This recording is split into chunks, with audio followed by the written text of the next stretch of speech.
Salut tout le monde, j'espère que vous allez bien les amis, on se retrouve aujourd'hui pour une nouvelle vidéo. On va démarrer avec les unes des quotidiens catalans, le quotidien Sport qui titre Laporta cree en el milagro, Laporta qui croit au miracle. C'est le jour J, c'est aujourd'hui que le verdict en ce qui concerne Dani Olmo et le verdict définitif normalement devrait tomber aujourd'hui et on ne devrait pas trop attendre puisqu'il devrait tomber normalement avant 13h, ce sont les informations qui tombent depuis hier soir maintenant, ça devrait être acté avant 13h, que ça soit positif ou négatif.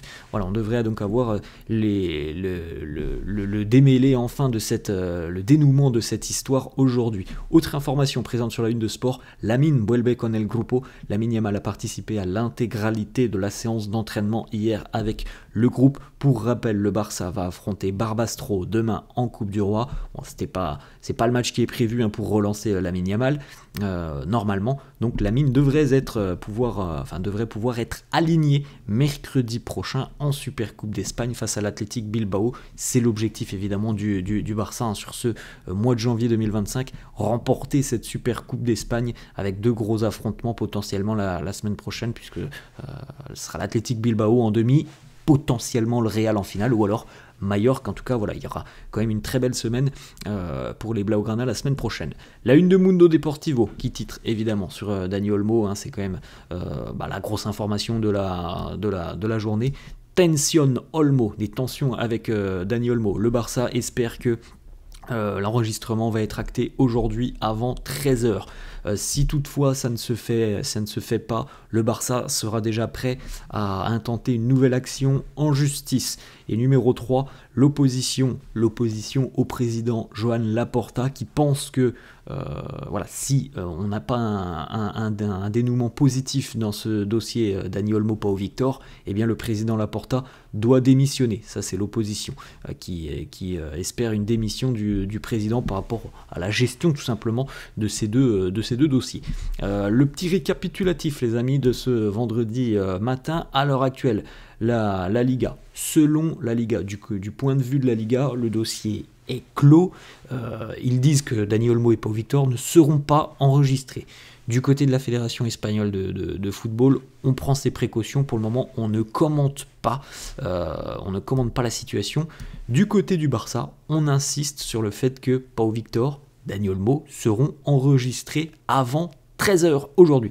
Petite information, aujourd'hui à 13h les amis, c'est la traditionnelle conférence de presse d'Hansi Flick d'avant-match, Coupe du Roi demain face à Barbastro. Donc on pourrait avoir beaucoup de questions des journalistes sur le dossier et le cas Dani Olmo en conférence de presse. Donc affaire à suivre, il faut suivre attentivement ce qui va se passer tout au long de la matinée du côté de Barcelone. Le président Joan Laporta aurait envoyé une lettre à la Ligue dans laquelle sont mentionnés toutes les infos et tous les certificats concernant la vente des loges VIP. Il mentionne également que tout a été transmis en temps et en heure, et donc que la Liga doit accepter. Laporta est ferme et très optimiste par rapport à cette situation. D'ailleurs, une petite information positive qui serait tombée depuis hier, ça a été repris par plusieurs quotidiens, et notamment le quotidien Sport. Le Barça a une confiance totale, pense que donc Dani Olmo et Pau Victor vont être enregistrés parce que la vente des loges VIP aurait été approuvée hier et que le premier versement financier aurait été reçu. Alors, ça n'a pas été officiellement annoncé par le Barça, mais c'est ce qu'annoncent plusieurs médias hier. Donc la tendance, les amis, attention quand même, parce qu'il n'y a rien d'officiel pour le moment, mais la tendance serait quand même plutôt à l'optimisme du côté de Barcelone et au fait que le dénouement devrait être heureux aujourd'hui. On a plusieurs déclarations, réactions de l'agent de Dani Olmo, Andy Barra, qui nous dit je vous confirme que l'on n'a pas changé de position, on ne négocie avec aucun club. Dani est un joueur du Barça, il veut rester au Barça, il a déjà fait de gros efforts dans sa vie pour arriver ici à Barcelone, son désir depuis longtemps est d'être ici au Barça. Autre déclat de l'agent Andy Barra qui nous dit les sentiments, le ressenti de Dani Olmo. Il nous dit c'est une situation qui est stressante pour lui, elle le serait pour tout autre joueur, mais c'est un grand joueur, une bonne personne, il essaye de rester calme devant tout ça. Évidemment, Dani c'est un gagnant, c'est un vainqueur, il adore jouer, c'est pas quelque chose qui l'intéresse, voilà, de voir tout ce qui se passe en dehors, extra football là, en ce moment, puisque là c'est purement du bureaucratique et de la paperasse, tout ce qui se passe autour de Dani Olmo depuis de nombreuses semaines maintenant.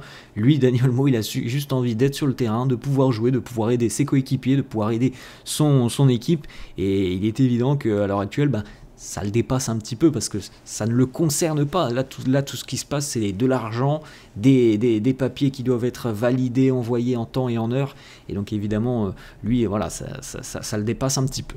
Autre déclat d'Andy Barra qui nous dit « On est confiant, on fait confiance au Barça, le Barça va trouver une solution. » Bon, de toute façon, maintenant, la réponse, elle tombera aujourd'hui, normalement. Autre déclat, la dernière d'Andy Barra, il nous dit « Beaucoup de joueurs seraient déjà partis pour aller chercher plus d'argent, mais pour Dani, les émotions, ça compte. Il veut jouer au football parce qu'il aime ce jeu, pas pour un gain financier. Il a fait déjà de gros efforts pour rejoindre le Barça, il est très engagé dans le projet du club. » Donc au moins... Ça répond peut-être aux rumeurs qui circulent depuis quelques jours maintenant. Si le dénouement n'est pas positif, on peut penser, hein, c'est pas fait, mais on peut penser que Dani Olmo continuera à Barcelone sans jouer, ce qui serait terrible pour lui, hein, parce qu'il ne pourrait pas jouer pendant 6 mois, mais on peut penser qu'il continuerait au Barça jusqu'à cet été. Voilà, c'est une possibilité très très sérieuse. On n'envisage pas du côté de Dani Olmo de quitter le Barça.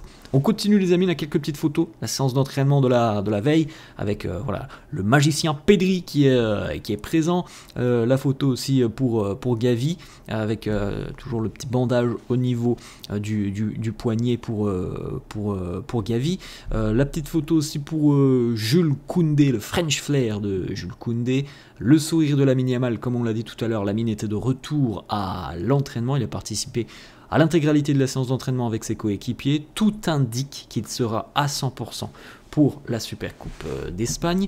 Dani Rodriguez, Tony Fernandez, deux jeunes du Barça Athletic, donc de l'équipe B du Barça, qui sont des jeunes très prometteurs, qui sont certainement ceux qui ont entre guillemets le plus de chances d'arriver en équipe première.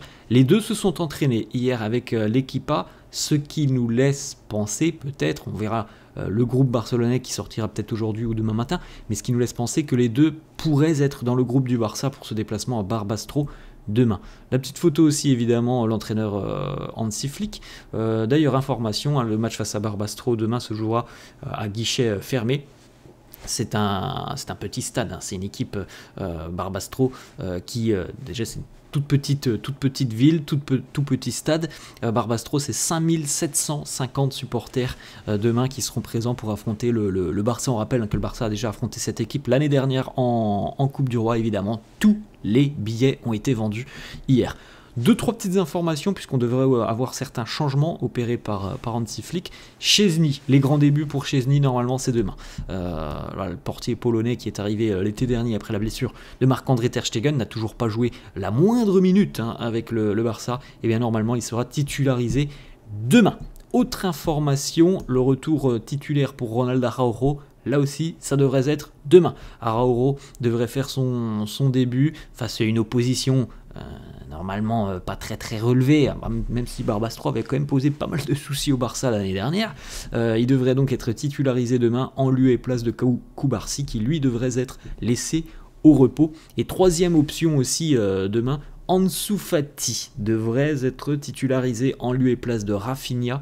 Ansu qui revient à peine de blessure depuis une quinzaine de jours maintenant. Il aura donc certainement la chance de se montrer demain et de montrer aussi à Hansi Flick qu'on peut compter sur lui, qu'il est capable d'apporter dans cette équipe, de faire des différences. Donc ça va être un match certainement très important s'il est titularisé. Alors on verra les amis, hein, mais là ce sont les 3 gros changements qui devraient être opérés demain, mais il y en aura certainement d'autres. On devrait quand même avoir une équipe du Barça demain assez remaniée pour affronter cette équipe de Barbastro. Voilà les amis, la fin de cette vidéo, j'espère que ça vous a plu. N'hésitez pas comme d'hab à lâcher un petit pouce bleu. Merci à tous ceux qui le feront, merci à tous ceux qui s'abonnent à la chaîne. Je vous souhaite une très bonne journée et je vous dis à la prochaine. Ciao les amis.